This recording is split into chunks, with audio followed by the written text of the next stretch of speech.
எல்லோருக்கும் வணக்கம். இன்னைக்கு நம்ம பார்க்கக்கூடிய சப்ஜெக்ட், நாம் திருந்தாவிட்டால் நாடகம் நம்மை திருத்திவிடும்.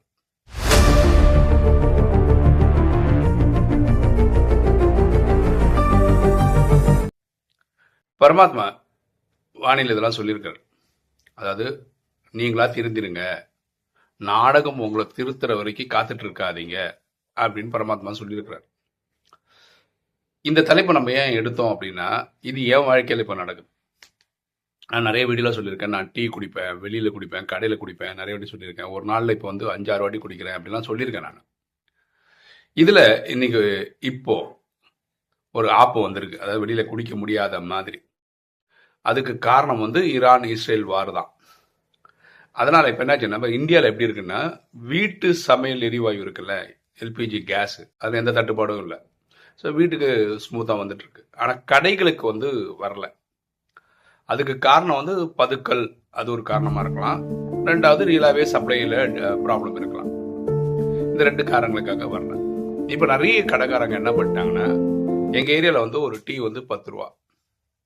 இப்போ கேஸ் சப்ளை இல்லை அப்படின்ற காரணத்தினால ஸ்ட்ரெயிட்டாக 15 ரூபான்னு ஆக்கிட்டாங்க. இப்போ பாருங்களேன், ஒரு நாளுக்கு ஒரு டீ குடிச்சாவே எனக்கு வந்து 300 ரூபா ஆகிடும் மாதத்துக்கு, வெளியில் குடிக்கிறதா இருந்தால். அது இப்போ இனிமேல் எவ்வளோ ஆகும்? 450 ரூபா ஆகும். இவ்வளோ பெரிய பணக்காரன் நான் கிடையாது, ஓகேவா? என்னால் அவ்வளோ செலவு பண்ணிடலாம் கடையில் குடிக்க முடியாது. நான் சொல்லுவது ஒரு டீனாவே 450 ரூபா, 2 டீனா 900 ரூபா ஆச்சு. 1000 ரூபா நான் வெறும் டீக்கு மட்டும் கடையில் குடிக்கிறதுக்கு கொடுத்தா சரியாகாது. ஃபர்ஸ்ட் ஆஃப் ஆல் நம்ம ஏன் புரிஞ்சுப்போம், பரமாத்மா ஏன் இப்படி வந்து டீ அடுத்தவங்க சுட வச்ச பொருளை சாப்பிடக்கூடாது அப்படின்னு சொல்கிறாரு அப்படின்னா, ஒரு பொருளை வேக வைக்கும் போது, சூடாக்கும் போது அவரோட மனநிலை நம்மளை பாதிக்கும், ஓகேவா?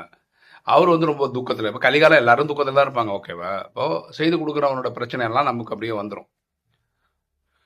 இதெல்லாம் தெரிஞ்ச நீங்கள் டீ குடிச்சுன்னு இருக்கீங்க வெளியில் அப்படின்னா, எனக்கு இதுவும் தெரியும். என்ன தெரியும்னா, பரமாத்மா வானிலை வேற ஒரு விஷயம் சொல்லியிருக்கிறாரு. என்ன சொல்லியிருக்காரு? நீங்கள் சாப்பிட்ற உணவுக்கு கூட உங்களால் திருஷ்டி கொடுத்து அதில் இருக்க நச்சுத்தன்மை உங்களால் போக்க முடியாதா?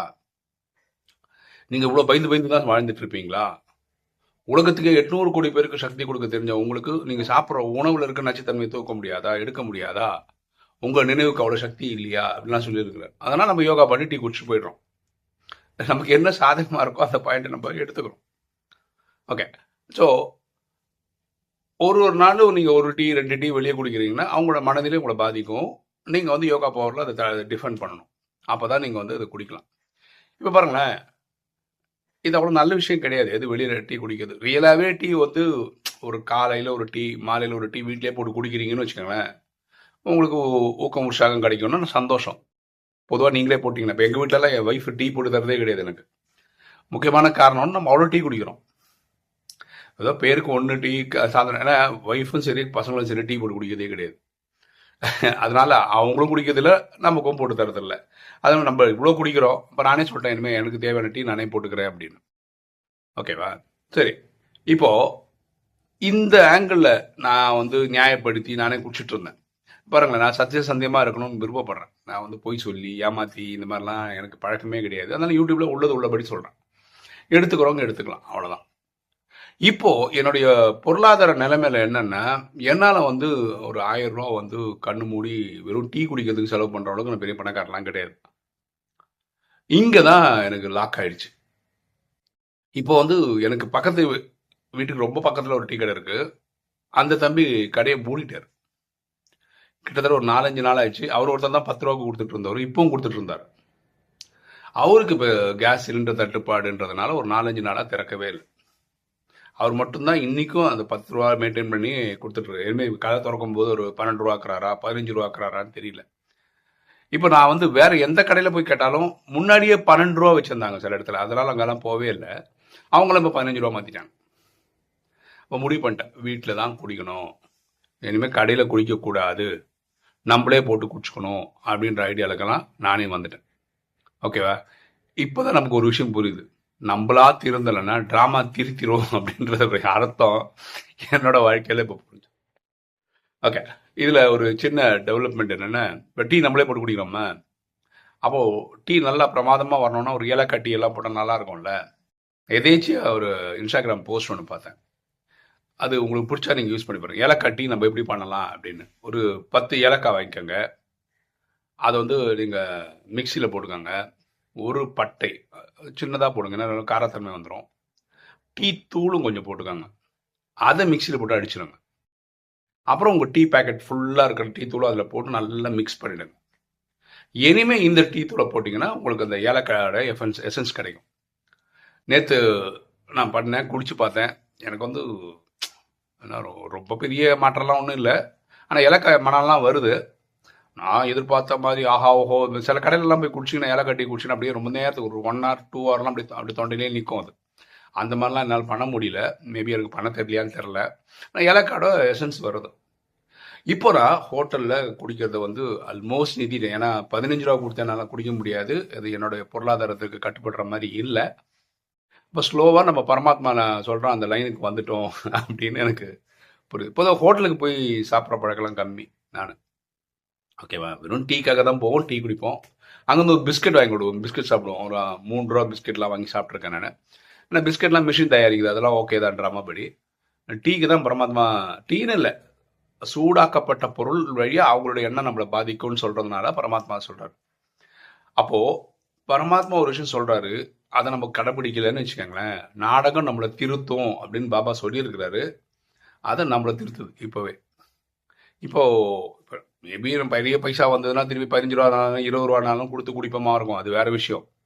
இன்றைய நிலைமையில் வீடியோ போடுற இன்றைய நிலைமையில் நான் வந்து ஹோட்டலில் 15 ரூபா டீ இருக்குல்ல, அங்கே எங்கேயும் குடிக்கிறதில்ல. 15 ரூபா கீழேயும் எங்கேயும் டீ கிடைக்க மாட்டேங்குது இப்போ இருக்கிற கண்டிஷனில். ரொம்ப நான் அந்த மாதிரி டீ கடை பார்க்கல. அதான் நீங்கள் சாய் கிங்ஸ்லாம் போயிட்டீங்கன்னா அது வந்து 25 ரூபா, இப்போ 35 ரூபா 40 ரூபா கிட்ட ஆயிடுச்சு. ஓகே, அது நல்லாயிருக்கும், டீ ரியலாகவே நல்லாயிருக்கும். ஆனால் 15 ரூபாவே நம்மளால் கொடுக்க முடியாது போது 30 40 35 எப்படி கொடுக்க முடியும்? ஸோ அதனால் அதுவும் ரூல்ட் அவுட்டு தான். ஸோ இது ஒரு விஷயம் புரிஞ்சுக்கங்க.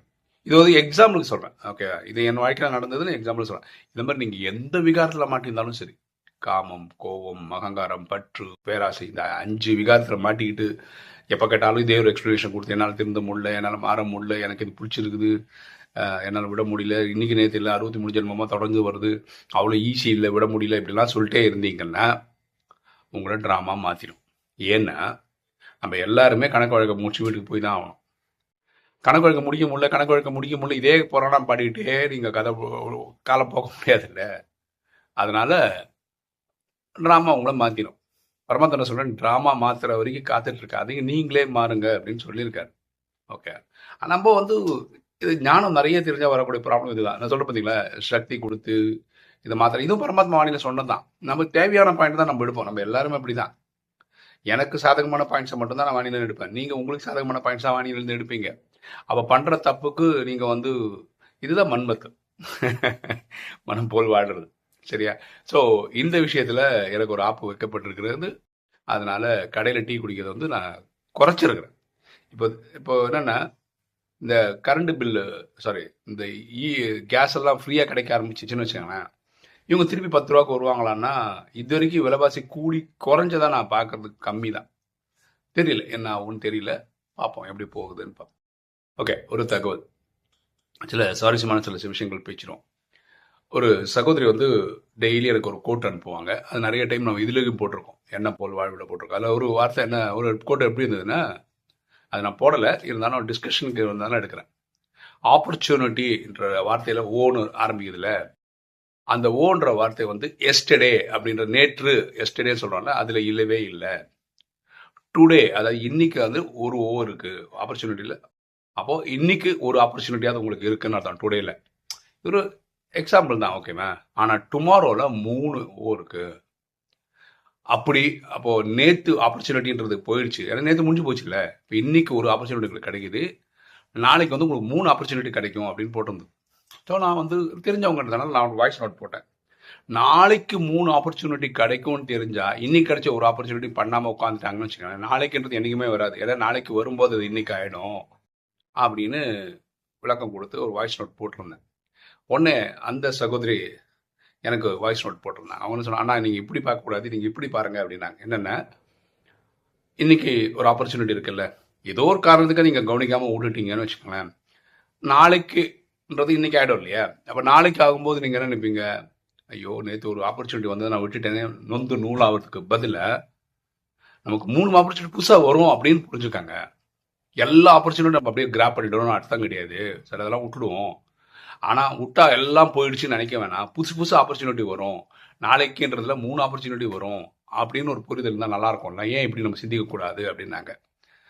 ஓகே, நல்லா தான் இருக்குது இந்த ஆங்கிளில் சிந்திக்கிறது.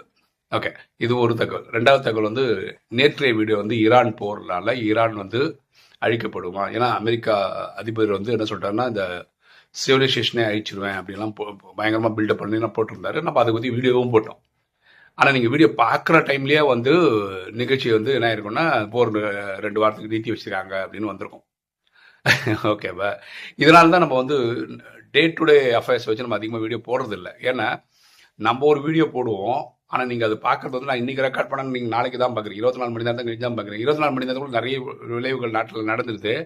அப்போ நம்ம நியூஸ் வந்து அவுடேட்டட் ஆகிடுது. ஓகேவா? ஓகே, அது அப்படி தான் இருக்கும். நான் தான் சொல்கிறேன், இப்படியே தள்ளி தள்ளி தள்ளி தள்ளி 2030 கொண்டு போயிடுவாங்க. ட்ராமா அப்படி தான் போகும். ஆனால் இன்றைக்கே எல்லாம் முடிச்சு போகிற மாதிரி ஒரு ஒரு பில்டப் மட்டும் இருந்துகிட்டே இருக்கும். பரமாத்மா சொல்கிறேன்ல, இந்த நாடகமே ஒத்திகை தான் எடுத்துகிட்டு இருக்கு. பஞ்ச தத்துவங்கள் ஒத்திகை எடுத்துகிட்டு இருக்கு அழிக்கிறதுக்கு. இங்கே அணுகுண்டுக்கெல்லாம் தயார் வச்சு நீ எப்போ போடலான்னு காத்துன்னு இருக்காங்க எல்லா மூலம். ஓகேவா? நம்ம ப்ரிசிஷன் பாருங்களேன். இப்போது இந்தியன் இவங்க வந்து சிந்தூர் போகிறது இல்லை, ஆப்ரேஷன் சிந்தூர். அதில் என்ன பண்ணாங்கன்னா பாகிஸ்தானுடைய பேசஸ் மேலே குண்டு போட்டாங்க. அதாவது ட்ராக் மேலே. அப்போ வந்து 300 கிலோ அந்த வெயிட் ஆயுதங்களை போட்டாங்க எங்கே அந்த ட்ராக் மேலே. அது வந்து எல்லாம் எக்ஸாம்பிள் தான் பேசுகிறோம். ஓகே, எல்லாம் பர்ஃபெக்டாக சொல்கிறோம். 30 அடிக்கு 30 அடி ஆழம் வந்து 20 அடி ஆழம் பள்ளம் தோண்டிச்சது. ஓகே, அதனால என்னாச்சுன்னா அவங்களால பிளெயின் எடுக்க முடியாது, யூஸ் பண்ண முடியாத மாதிரி ஆக்கிட்டாங்க. அது வந்து 7 மாதம் ஆச்சு அவங்களுக்கு அது சரி பண்ணுறது. இப்போ ஈரான், இஸ்ரேல், அமெரிக்கா அந்த போரில் என்ன பண்ணுறாங்கன்னா 1000 கிலோ குண்டு போடுறாங்க. யார்? அமெரிக்கா. அது போட்டால் நீங்கள் வந்து எப்படி பார்த்தாலும் ஒரு 2-3 வருஷம் ஆகும் அதை ரெடி பண்ணி எடுக்கிறதுக்கு. அப்போ இந்தியா என்ன பண்ணுறாங்க, ரைட்டு நம்மளும் அது மாதிரி பண்ணணும். இப்போ 1000 கிலோ வச்சு நம்ம டெஸ்ட் பண்ணுறோம்.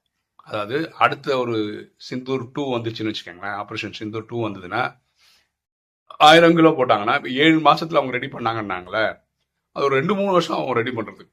ஏன்னா அவ்வளோ பெரிய பள்ளம், அவ்வளோ பெரிய இதாக இருக்கும். அந்த மாதிரிலாம் டெஸ்ட் பண்ணுறாங்க. இது நடக்குது.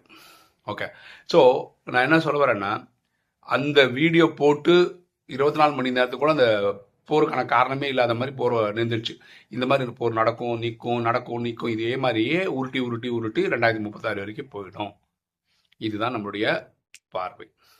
ஓகே, இனி ஒரு தகவல் என்னென்னா, நான் என்னோட சின்ன பொண்ணுடைய ரிசல்ட்டும் வந்துடுச்சு. அவளும் எல்லா சப்ஜெக்ட்லையும் பாஸ் ஆகிட்டா. நான் அன்றைக்கி சொல்லும்போது பெரியவளுக்கு மட்டும்தான் வந்ததுன்னு சொன்னேன் இல்லைங்களா, அதுக்கு அடுத்த நாள் அது வந்துச்சு.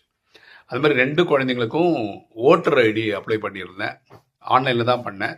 அப்போ நிறைய ஸ்கூல்லலாம் கூப்பிட்டுருந்தாங்க, அங்கே பண்ணுறோம் இங்கே பண்ணி. ஒரு வாட்டி என்னால் போக முடியல. நான் ஆன்லைன் பண்ணதுக்கே 2 குழந்தைங்களுக்கும் வந்துச்சு. என் குழந்தைகள் வந்து இந்த எலெக்ஷன் இருக்கிற ஏப்ரல் 23 முதல் முறையாக 2 குழந்தைங்களும் ஓட்டு போடுவாங்க. ஓகே, இன்னைக்கு வீடியோ உங்களுக்கு பிடிச்சி நினைக்கிறேன். பிடிச்சி லைக் பண்ணுங்கள், சப்ஸ்கிரைப் பண்ணுங்கள், ஃப்ரெண்ட்ஸ் சொல்லுங்கள், ஷேர் பண்ணுங்கள், கமெண்ட்ஸ் போடுங்க. தேங்க்யூ.